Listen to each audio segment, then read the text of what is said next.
And then after Lemoore, I paid Susie back with, we got orders down to El Toro first, before Marine Squadron before they closed it, and then down to Miramar after they closed El Toro. And then I flew Hornets out of Fort Worth for about 5 years. But when I was down in Miramar, I was an instructor pilot in the F-18. And, I was a maintenance officer too. I got to do functional check flights. So whenever they did maintenance on a jet, a guy like me had to fly it before we gave it to the students to fly. So is that a good deal job? Oh my God, it man. is, right? You're about to find out how good it is. Like a good deal job. So they're like, "Hey, Wiz, what are you doing, man?" I'm like, "Nothing." They're like, "Hey, we need an acceptance flight on a new Hornet." So an acceptance flight, it literally just came from St. Louis, man. They just made this Hornet, brand new Lot 20. Does it smell new in there? Oh my God! Is it like better than a new car? Well, I mean, no grease, no hide fluid, no oil leaks. This thing. I can't even imagine that. Oh my God, if a new car man. smell does something to you, what does a new jet smell? So they're like, "Can you do an acceptance flight?" Which it literally had, I think, 2 hours on the jet from like St. Louis to Miramar. So I walk out from, I'm all dressed. This should have been in the movie Top Gun. I'm walking out to the airplane. And all the other jets, Marine jet, Hornets are leaking. They're like this. They look like death. And this thing, it's like God put a little ding, like glint off the canopy. Right. No drop There's tank. There's theme music playing. Yeah, exactly. Yeah, I'm like, I have my own band behind me. Literally the Top Gun. Oh, yeah. So no drop tank on it, no pylon. So it's what we call slick. Mm-hmm. It's clean, man. This thing, it's fast sitting there.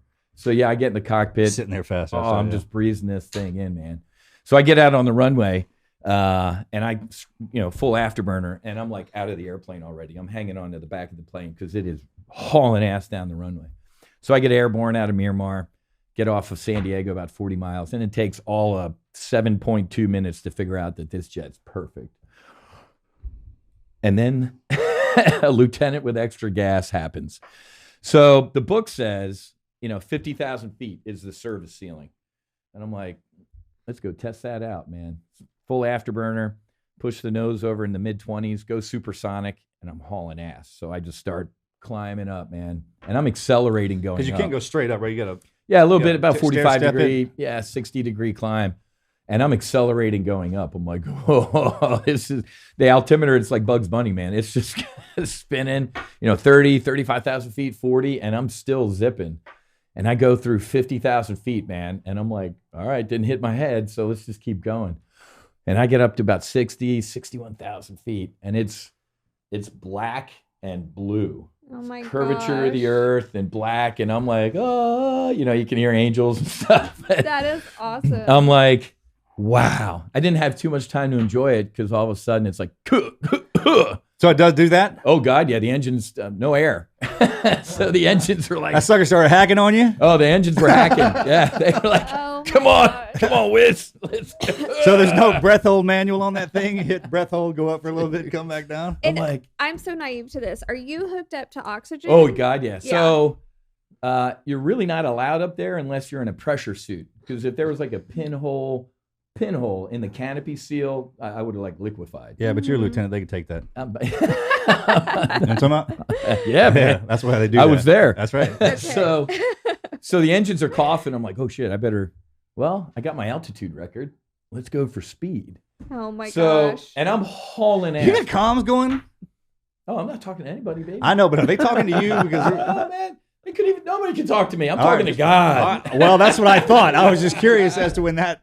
All right, cool. So, but I'm hauling ass, but there's no air up there, so it's sluggish. So I'm like, all right, let me roll over. So I go full stick, and normally down at altitude, you go full stick. I mean, you'll break your neck. So it's like driving with no power steering? Exactly. Right. I was like in a tub. I was moving check. the stick around. The jet's just doing this. All right. So I go full stick, and it just kind of rolls. And I'll never forget this, man. Beautiful. Not a cloud in the sky, right? Blue, black, but blue, straight down at the Pacific.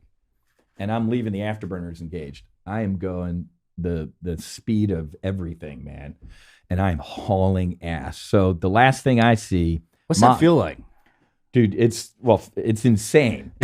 It's straight down, right? 90 degrees nose low, man. Do you have butterflies in your stomach? Or are you push to the back of the feeling seat? You don't have time to think. Did all your If you wrinkles think, you're dead. You think you're dead. All your wrinkles went away. You came Hashtag Maverick. If you want to come back looking 20 years younger, do this, right? Oh my God, dude, if I did this again, oh no.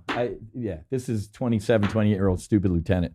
So I am hauling ass. And I was a political science major, right? So in the mid-20s. That probably came off good, right? Yeah, in the mid-20s, I'm like, dude, you should probably start pulling out of this dive because, you're hauling ass. So I saw Mach 1.7, which, I don't know, 1,300 miles an hour, 1,400 miles an hour. Gosh. So I pulled the throttles to idle, and I'm going so fast that reduction, it's like I hit a wall. I'm like hanging forward in the straps.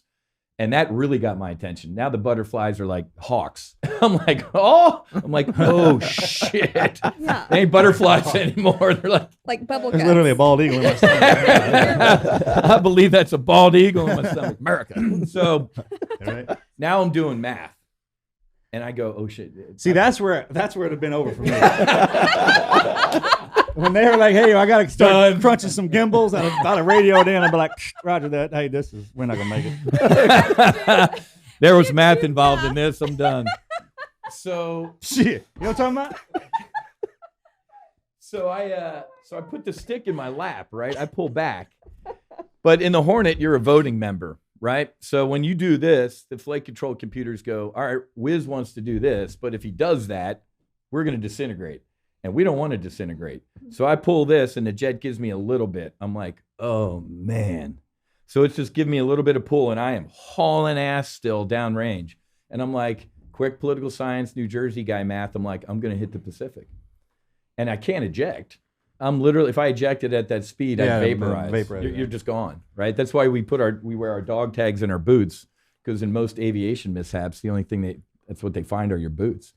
So I'm like, well, can't eject. And I'm screaming downhill, stick in my lap. And I was at absolute peace, right? I was calm. I'm thinking of Susie and all sorts of stuff. No offense to Susie, but I'm like, the worst thing I was thinking about is I'm like, those son of a bitches are going to be the officers club later making fun of me. Like, Wiz flew right into the ocean going Mach whatever. God. Great story, though.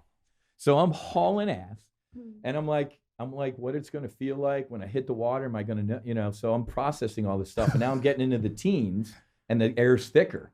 So now the jet's starting to bite. Now the flight control computers are like, all right, we can give you more. And I'm like, oh, come on. So what are you moving at? 100 feet?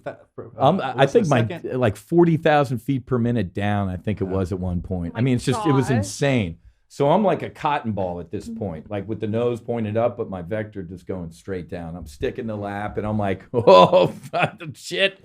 Got like my lucky strike out. I'm like, come on, baby. What's your Victor? Exactly. So I come down, and no kidding, man, rated, 50, 100 feet that I felt, all I felt was like water. And then I start climbing away. And, we have like 2 mirrors up here, and I see a rooster tail behind the jet. And I climb on out, and I'm like, woo!